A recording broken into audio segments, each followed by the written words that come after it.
جواك سؤال تصرخ تقول أنا مين، أنا مين. وبعدين انا مين؟ انا مين؟ يعني الاهلي ده مين بقى؟ ها؟ يعني ايه اللي بيحصل؟ انا فين؟ احنا بنلعب ايه؟ يعني اللي بنشوفه ده ايه؟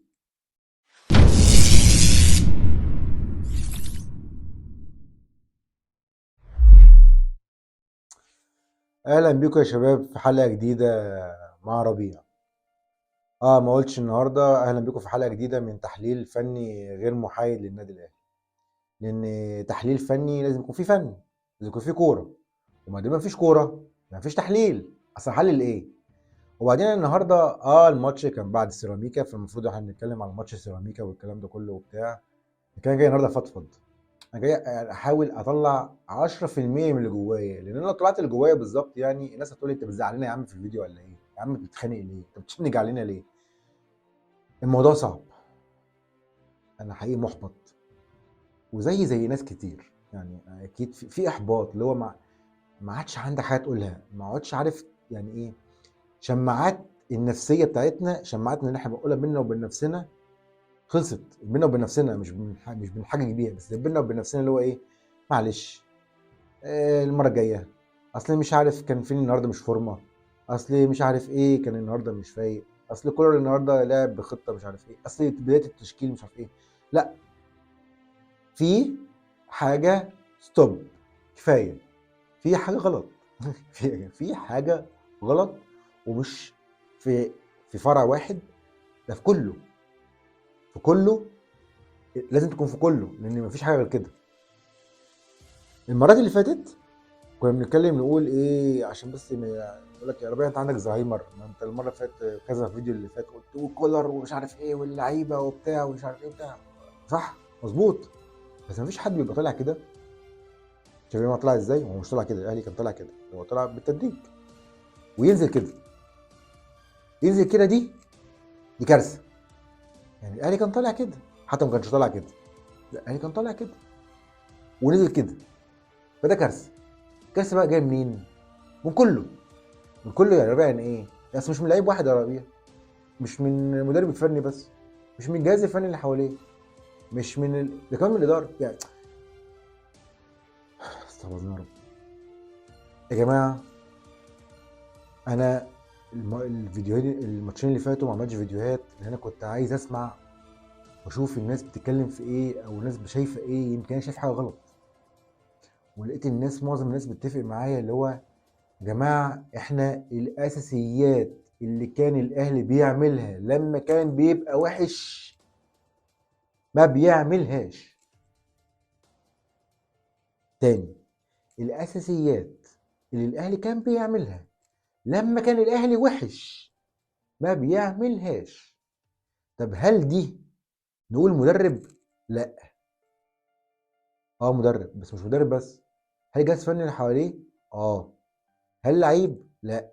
اللعيبه كلها؟ اه. هل الاداره؟ لا. الاداره كلها؟ اه. كله، كل المنظومه من كبيرها لصغيرها مسؤول عن اللي بيعمله الاهلي او لعيبه النادي الاهلي او فريق النادي الاهلي. المنظومه فيها حاجه غلط، اشاعات كتير، لعيبه ما عندهاش حافز، لعيبه ما تفهمش ما عندهاش حافز ليه. طب ايه الحافز التاني؟ يعني الاهلي مجرد ما كان بيخسر ماتش او يتعادل ماتش، كان بيبقى حافز كبير جدا. لو فاكرين لكم لقطه بس، فاكرين لما كان المديرين الفنيين بتوع الدوري المصري بيشتكوا ان هم بيستلموا الاهلي بعد ما يكون بيتعادل خسران، يقول لك يا دي بقى، ده الاهلي تعادل ولا خسر، ده هيجي عليا الماتش الجاي ياكلني. اكيد كل الاهلاويه من صغيركم لكبيركم، يعني سواء شاب صغنن او سواء واحد يعني في منتصف عمره، يعني اكيد سمع البقين دول، ان المدير الفني بتاع الفرق التانيه لما الاهلي بيكون بيتعادل مع ماتش او خسران ماتش قبله، يقول لك يا خرابي، ده انا حظي اسود، ده الاهلي هينزل الماتش الجاي ياكلني. دلوقتي الاهلي مش بس بيتعادل ماتش فاللي بعده بيتعادل عادي او ما يلعبش عادي، لا، ده الاهلي خسران 2 دوري ورا بعض. يعني اللعيبه دي هتتحفز امتى؟ يعني اللعيبه دي عايزه حافز ايه؟ يعني ايه؟ أنا بحاول احط نفسي مكانهم واحط كميه الاعذار اللي عندي. كنت السنه اللي فاتت بقول ايه، اصل جهاد بدني و85 ماتش في الموسم وده مش عدل واللعيبه وقعت مننا واصابات ومش عارف ايه. طب انت بدايه موسم خير ومريح اصلا، انت ده يعني الدوري اللي فات ريحناك اصلا، انت مريح، انت لسه اصلا بتقول يا هادي. يعني انت لسه بتقول يا هادي، ومدير وانت كلاعب من غير مدير فني احسن من لعيبه الدوري الثاني. المفروض ان الكواليتي بتاعتك بينك وبين نفسك، يا اما تبقى انت حمار سوري كلاعب، اي لعيب يعني لعيب النادي الاهلي، حتى لو الناس كلها شايفه ان الكواليتي بتاعتك زي بقيه كواليتي لعيبه المصري الباقيين او الفروق بسيطه، فانت بينك وبين نفسك مقتنع بغير كده. ليه؟ عشان انا بلعب في النادي الاهلي ولازم انا بنزل اكسب على طول، لان انا بلعب في منظومه التعادل بالنسبه لها خساره. فاوريدي كميه الحوافز اللي حواليك وكميه الحاجات اللي بتحفزك حواليك وكميه الناس اللي بتطلب منك تكسب كل ماتش وتلعب احسن، ومش تكسب بس تلعب كمان باداء احسن كل ماتش، مليان حواليك. وانت بتحلم كمان هتلاقي برضه بيجي لك في الحلم يقول لك لا لا لا يا لعيبي نادي، يا لعيب نادي الاهلي وات ايفر مين يعني انت تكسب، اظبط مش عارف ايه، المدير الفني حواليك، الجهاز الفني، الجمهور. ايه بقى؟ ايه اللي ناقص؟ ايه المشكله؟ يعني ما بتجيليش. يعني احمد عز كان بيتكلم في تحليل الماتش اللي فات بتاع الاهلي وسموحه، الماتش اللي مش مفهوم ده ايه اصلا، بغض النظر بقى عن الوقت الضايع بقى والكلام بتاع تضييع الوقت وكلام الفاكسان ده وما لعبناش غير نص ماتش والكلام ده كله. بقول لك هو اللعيب ما بتجريش ليه؟ يعني بديهيات بتسلم الكوره كاي حد لسه بيتعلم كوره، بيتعلم كوره بيسلم الكوره ويجري يفتح مساحه. انتوا الاهلي بقى كان بيلعب سموحه ده باني حافز؟ كان وراهم حاجه يتفرجوا عليها مثلا؟ يعني طب كاس العالم خلص خلاص وكنا بنقول حجه كاس العالم واللعيبه بتتفرج على كوره نظيفه وزهقانين ان هم بيلعبوا كوره اثناء كاس العالم. ايه بقى؟ يعني كانت المشكله في ايه؟ يا جماعه انتوا ناقصكم ايه؟ يعني انتوا يعني إيه؟ المنظومه كلها، أنا دلوقتي انا بتكلم عن المنظومه كلها، بتكلم عن الاهلي كله، من اداره لجهاز فني للعيبه، مع طبعا الجمهور الغرباني الوحيد اللي مستواه ثابت. يعني الوحيد الجمهور الفرع الوحيد في المنظومه اللي مستواه ثابت، يعني يوم ما بينزل بينزل كده، يوم ما بيطلع بيطلع كده. لكن انتوا بقى الاهلي بقى ايه؟ كاهلي بقى كمنظومه، الاداره انتوا فين؟ المدير الفني انت ايه؟ الجهاز الفني اللي حواليك فين؟ سامي ومصطفى فين؟ سيد حافظ فين؟ كباتن النادي الاهلي فين؟ الكبار في الفرقه فين؟ اللي بيحاسبوا اللعيبه على التخاذل والخذلان اللي هم فيه ده فين؟ يا جماعه انتوا ما بتلعبوش كوره، انتوا ما بتلعبوش كوره، يعني اتكسفوا حسوا على دمكم، انتوا ما بتلعبوش كوره. احن اي 5 على 5 بيلعبوا ماتش خماسي بيلعبوا كوره احسن منكم. يعني انتوا لعيبه بتاخدوا ملايين وبتلعبوا في النادي الاهلي، مفيش اكتر من كده. يعني بتاخدوا ملايين وبتلعبوا في النادي الاهلي. والله لو مستواك يا معلم اوروبي ومش مش متحفز كده، لو مستواك اوروبي هتروح اوروبا على فكره. لو مستواك دوري سعودي اللي هو احسن من الدوري المصري بكتير دلوقتي هتروح الدوري السعودي. انت مستواك تعبان. يعني ايه بقى؟ انت محتاج ايه طيب؟ ما عرفنا يعني اللعيب كده، اللعيبه كده والمجهز الفني كده تيجي كده وحش، والله والله انا عندي مشكله. تعترف ان عندك مشكله، ما تقولش بقى تعترف، مش تعترف بس، لا تعترف تحلها وغصب عنك. يعني انت مش بس تعترف وتحلها، انت تعترف وتحلها غصب عنك، انك لازم كده، يا اما يا اما. والكلام ده مش مسؤوليتك انت بس كلعيب، ولا مسؤوليتك كمدير فني، ولا مسؤوليتك كجهاز فني، مسؤوليه اداره. انت تعملي حاجه، انت تعملي حاجه. انت مش ما تقوليش بقى انا هحضر 50,000 صفقه سوبر. لا يا معلم، انا قبل ما تعمل صفقات السوبر اللي انت المفروض تعملها غصب عنك اصلا، برضو لازم تشوف اللعيبه دي في ايه. ما هو فيها فلوس ملايين. ده البرازيل نسى الكوره، ده واد البرازيلي نسى الكوره. احنا نسينا الكوره. ماتش اسمها الماتش اللي فات كان فيه كوره استلمها كده، اللي هو كان المفروض بيستلموها في متر، يعني استلمها قدامه 5 متر. مفيش كوره. الناس مش عارفه تتكلم في ايه. احمد عز كان بيشرح في التحليل بتاعه ده، كان بيشرح اللي هو يا جماعه يعني اللي هو انت بتيجي تستلم الكوره، بتستلم الكوره ببطن رجلك. يعني انتوا متخيلين؟ بتتكلم على لعيبه النادي الاهلي اللي هم المفروض احنا بنصنفهم من احسن لعيبه النادي احسن لعيبه في افريقيا، تمام، ولعيبه منتخب مصر. بنتكلم ان هم ما بيلعبوش بدايات الكوره، اللي هو بيستلم الكوره بالبطن، اللي هو العيل الصغير اللي هو عنده 4 سنين 5 سنين.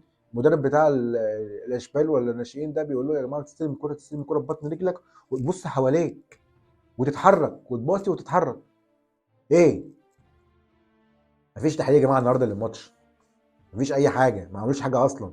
انت بتلعب هليهلي اي كلام في احسن شويه من اللي فاتوا، بس احسن ايه؟ انت انا مش هستنى احسن، انا مستني تاكل، تنزل تقول يا جماعه لا انا اسف يا جمهور، انا نازل اكل اكل سيراميكا دي 3 4. جابوا على البلاطه، انت خدت على البلاطه.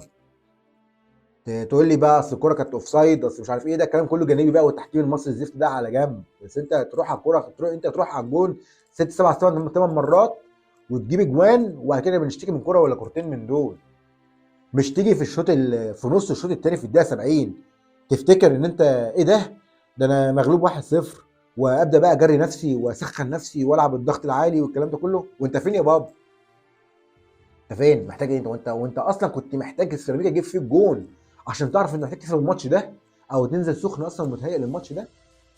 يعني ده تفكيرك؟ لو ده تفكيرك يبقى، لو ده تفكيرك كاهلي، كمنظومه اهلي او لعيبه او مدير فني والكلام ده كله، يبقى شكرا من دلوقتي ونخلصها ونفضها.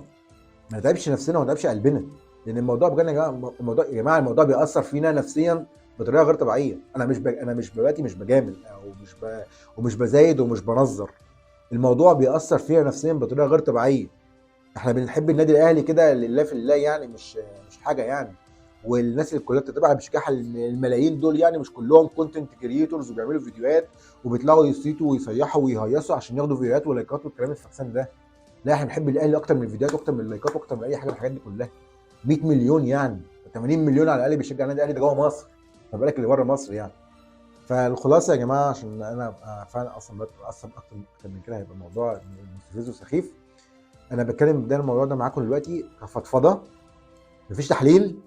ومش هنبدا نتكلم في تحليل الفنيات ولا تحليل الكوره والكلام ده كله غير لما نتظبط، واللعيبه دي تتظبط وتتظبط بمستوى كبير جدا جدا، لدرجه ان احنا نبقى مش قادرين من كتر العظمه اللي بتحصل.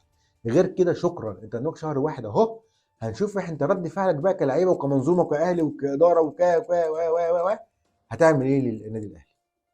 في نهايه الحلقه، لو عجبتك تنساش تعمل لايك وشير وسبسكرايب. اتمنى الكومنتات، انا المره دي عايزك فعلا لو حد يهتم وكمل لغايه دلوقتي يعني، ابعت لي رايك في اللي بيحصل في النادي الاهلي، ابعت لي حل، ابعت لي حاجه عايز تتكلم فيها، قول اللي انت عايز تقوله، فضفض، ابعت لي حتى على البرايفت على تويتر والكلام ده كله. اعمل انت، وصل لي وقول اللي انت عايز تقوله كجمهور اهلي او اي حد كان بيتفرج على الفيديو ده. في النهايه بشكرك جدا، وبشكر جميعا الناس اللي اتفرجت على الفيديو. اشوفكم ان شاء الله، تكون المره الجايه احسن ان شاء الله، ويكون كسبانين مبسوطين، نقدر نتكلم براحتنا. اشوفكم على خير المره الجايه ان شاء الله. سلام.